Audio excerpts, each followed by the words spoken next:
Here is a fact that will reorganize your retirement spreadsheet. There is a town in the Texas Hill Country where the median home costs less than a one-bedroom condo in Austin, and the local hospital was named one of the top 100 rural facilities in the country.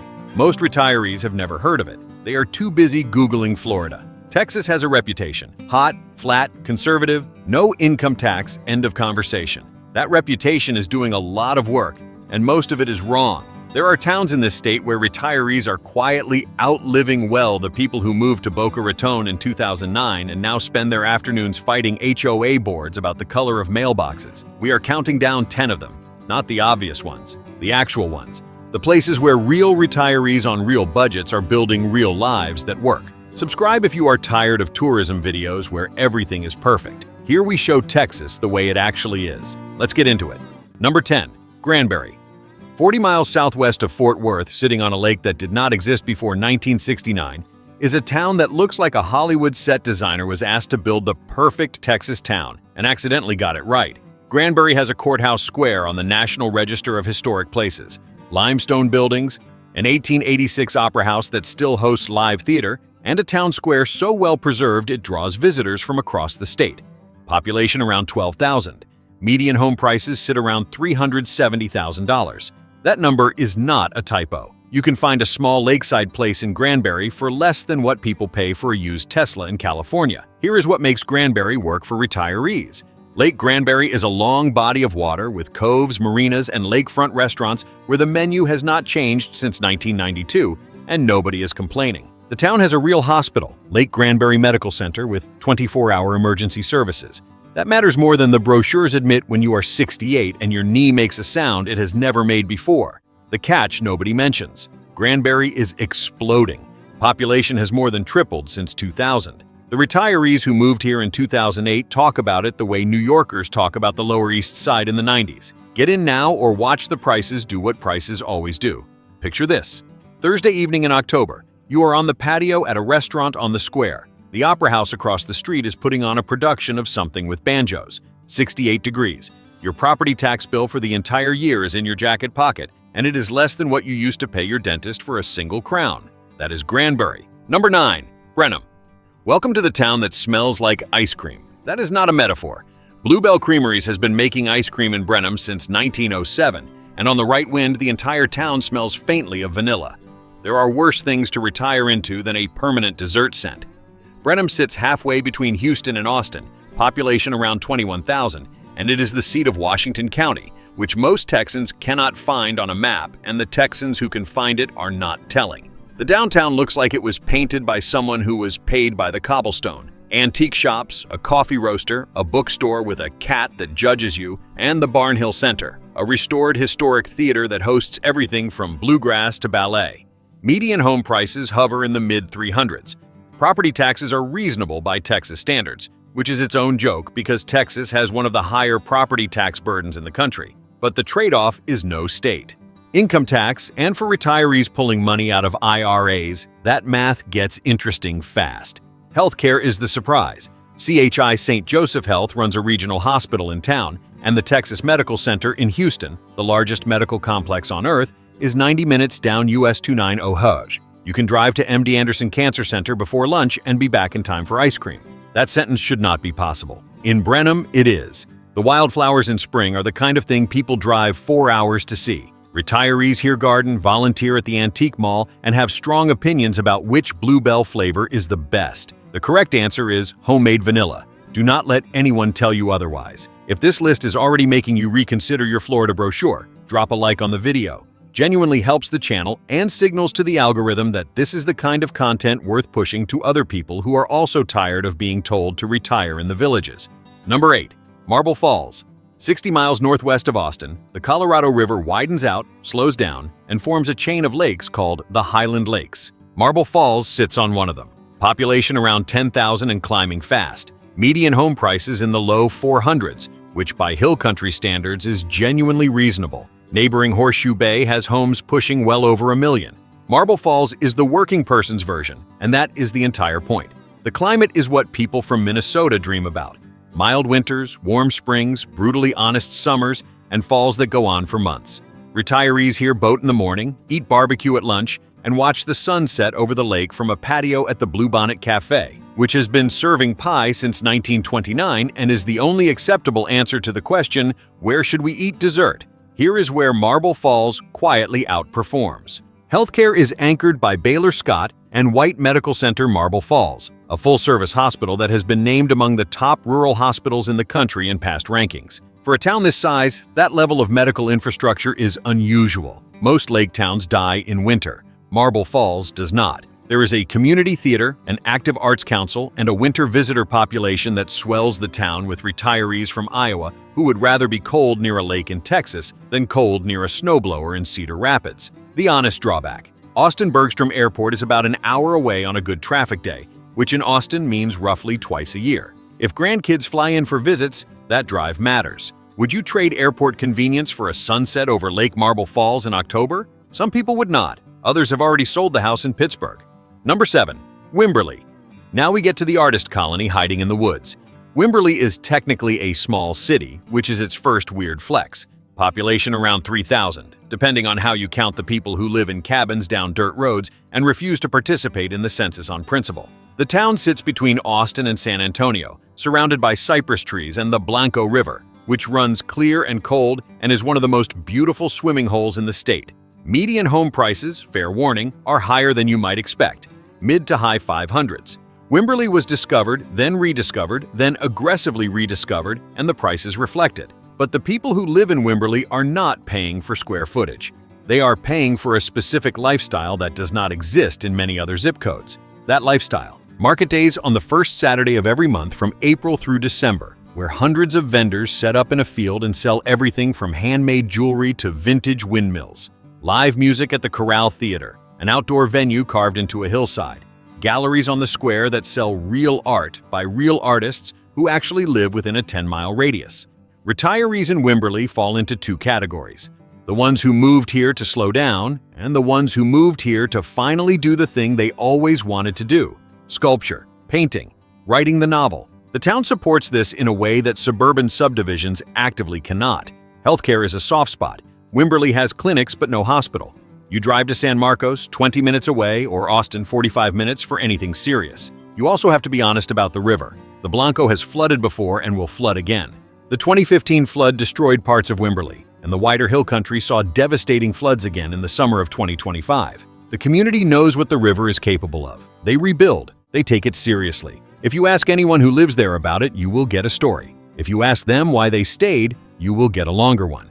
Number 6. Boerne. Boerne sits about 30 miles northwest of San Antonio, population around 14,000, and it is the kind of place where the main street is called Hauptstrasse without irony. There is a German bakery, there is a German butcher shop, there is an annual Bergusfest with polka music and lederhosen and beer steins the size of small children. The town leans into its heritage the way some towns lean into their football team. Median home prices have climbed into the low to mid 600s, which is the price of being 30 minutes from a major city with no state income tax and excellent hospitals. The Methodist hospital system has a presence in Boerne directly, and the drive to the larger Methodist campuses in San Antonio is shorter than most Houston commutes. Here is what makes Boerne different from every other hill country town on this list. It is genuinely walkable. The downtown is compact, flat, and laid out so a retiree with a walker can get from a coffee shop to a bookstore to a wine bar without crossing a single dangerous intersection. That is not nothing. That is, in fact, increasingly everything. Retirees here garden, hike at Cibolo Center for Conservation, and treat the local farmers market like a weekly board meeting. Picture this: Saturday morning in March. You are walking down Hauptstrasse with a coffee, 65 degrees. A guy in lederhosen is tuning an accordion in the town square because there is a festival starting at noon. You are 7 minutes from a 4-bedroom house you own outright. The man in lederhosen is probably also retired. This is a Tuesday in Boerne. It is just dressed up. If you have made it this far, this is the moment to subscribe. Free, fast, and lets you find the next video on this channel without having to remember our name. Back to the countdown. Number 5. Fredericksburg. You knew Fredericksburg was going to be on this list, and I'm going to tell you something nobody else will. The Fredericksburg you have heard about is not the Fredericksburg retirees live in. Those are two different towns sharing a zip code. Tourist Fredericksburg is wine. Hundreds of wineries, weekend bachelorette parties, traffic on Main Street that makes you question your life choices. That Fredericksburg is real, and it is exhausting. Retiree Fredericksburg is something else.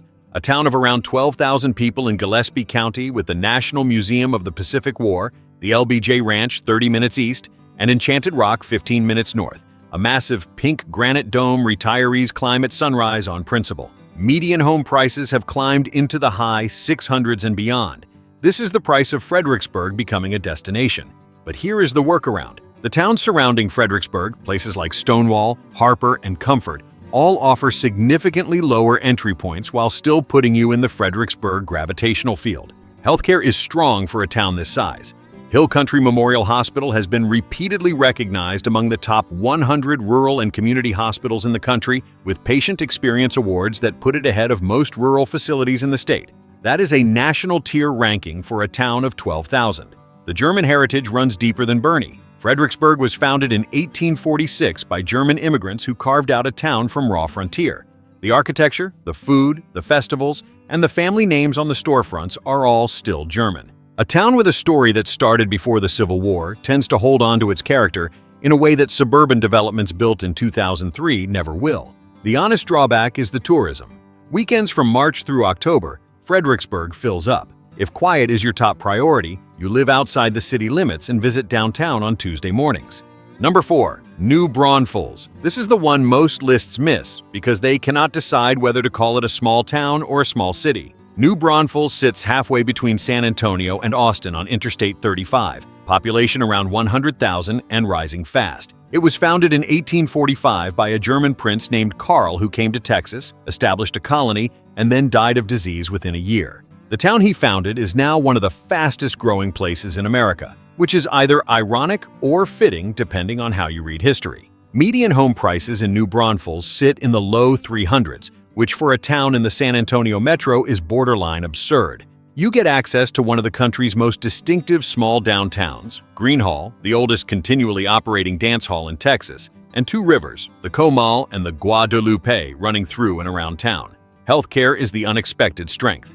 Christus Santa Rosa Hospital, New Braunfels, and Resolute Health Hospital are both serious facilities within the city limits, and the entire San Antonio medical infrastructure is 30 minutes south on I-35. What makes New Braunfels work for retirees specifically is the demographic mix. The town has young families, college students from nearby Texas State and San Marcos, and a steady population of retirees who chose it because it does not feel like a retirement community. There are 55-plus neighborhoods for people who want that, but the town itself is just a town, with all the energy that comes from people in every life stage living in the same place. The catch is growth. Traffic on E35 between San Antonio and Austin is one of the worst stretches of highway in the country, and New Braunfels sits right in the middle of it. Retirees here learn the back roads quickly. The trade-off is everything else: a real downtown, real healthcare, real rivers, real history, and a tax structure that genuinely works for people on fixed income. Number 3. Salado. Welcome to the village that refused to incorporate for over a century. Salado sits on Interstate 35 between Austin and Waco, and most of the millions of people who drive past it every year have no idea what they are missing. Population around 2,500. The town was founded in 1859 around a creek that runs cold and clear from natural springs. It did not officially incorporate until 2000. For more than 140 years, Salado existed as a community by mutual agreement, not by municipal charter. That kind of stubborn informality tells you exactly what kind of town it is. Median home prices sit around $500,000 because Salado has been a destination for art and antiques for decades. There are galleries, sculpture parks featuring large-scale outdoor works, and a community of working artists who have made the town their home. The Stagecoach Inn on the historic Chisholm Trail route dates to 1861 and is one of the oldest hospitality businesses in Texas. Sam Houston is said to have stayed there. Generations of retirees have eaten the fried chicken there. What makes Salado different from every other small Texas town is the cultural density per capita. With 2,500 people, the town supports multiple galleries, a Shakespeare festival in summer, the Table Rock Outdoor Amphitheater, and more antique shops per square mile than is statistically reasonable. The arts community is not a marketing gimmick. It is the town. Healthcare is the weakness. For serious care, you drive to Temple, 20 minutes north, where Baylor Scott & White has a major medical complex anchored by their flagship hospital. Short enough not to be a deal breaker, long enough to factor in. Imagine this: Friday evening, stone patio at a winery, a jazz trio in the corner, 70 degrees. You moved here from Cincinnati 6 years ago because your cousin retired here first and would not stop talking about it. You now understand why she would not stop. You also realize you have become the cousin who will not stop talking about it. This is how Salado grows. Number 2, Georgetown. This is the one most retirement lists put at number 1, and I'm going to explain why I have it at number 2. Georgetown sits about 26 miles north of Austin, population around 90,000 and growing fast enough that the census cannot keep up. It is home to Sun City, Texas, a Del Webb 55-plus community with over 15,000 residents across more than 8,000 homes. That is real scale. Sun City alone is bigger than most towns on this list.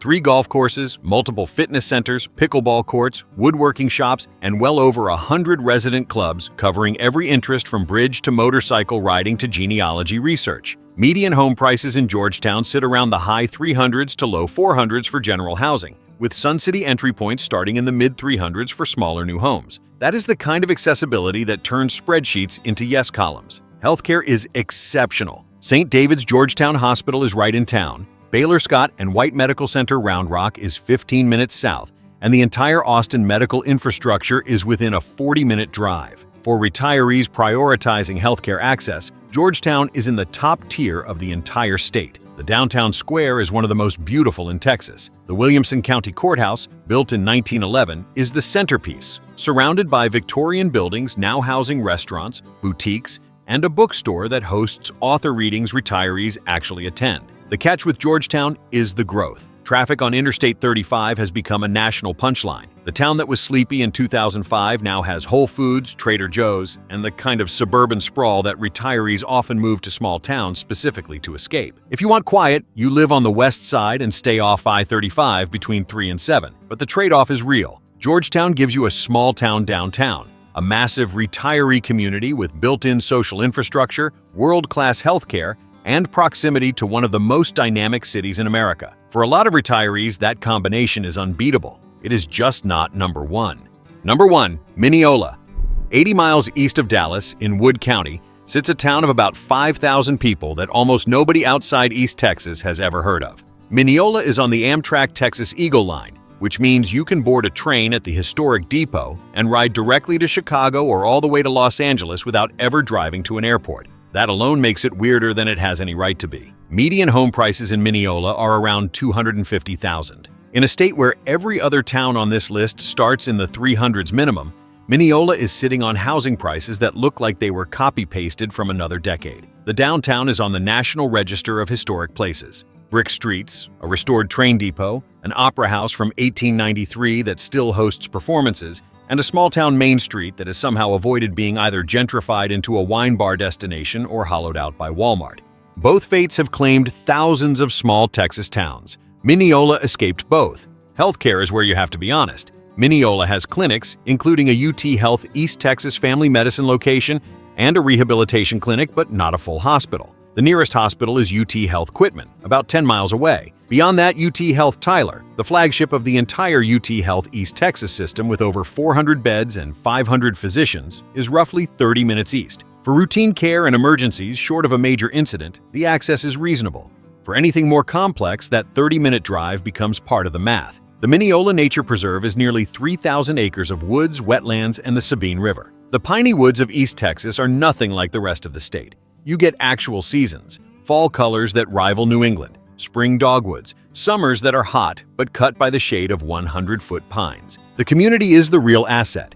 Mineola has the kind of population stability where the woman at the post office knows your name within a month. First Monday Trade Days in nearby Canton, the largest flea market in the world, is 20 minutes away. The Amtrak station means grandkids can visit by train from Chicago without anyone renting a car. A retiree named David, who moved to Mineola from Denver, said the thing that nobody puts in retirement brochures. He said the silence here is loud, not empty, loud. Crickets, owls, train whistles at 2 in the morning that you stop noticing after a week. The kind of silence you forgot was an option. Mineola is number 1 because it does the rarest thing in American retirement. It delivers real community, real downtown character, and real affordability in a state with no income tax. And it does it without pretending the healthcare situation is something it isn't. The retirees who have found it know the trade-off, and they made it on purpose. You have heard of it now. So that is the list. Drop a comment with which one surprised you the most or which town you think got unfairly left off, And subscribe if you want more videos that skip the brochures and show you what is actually out there.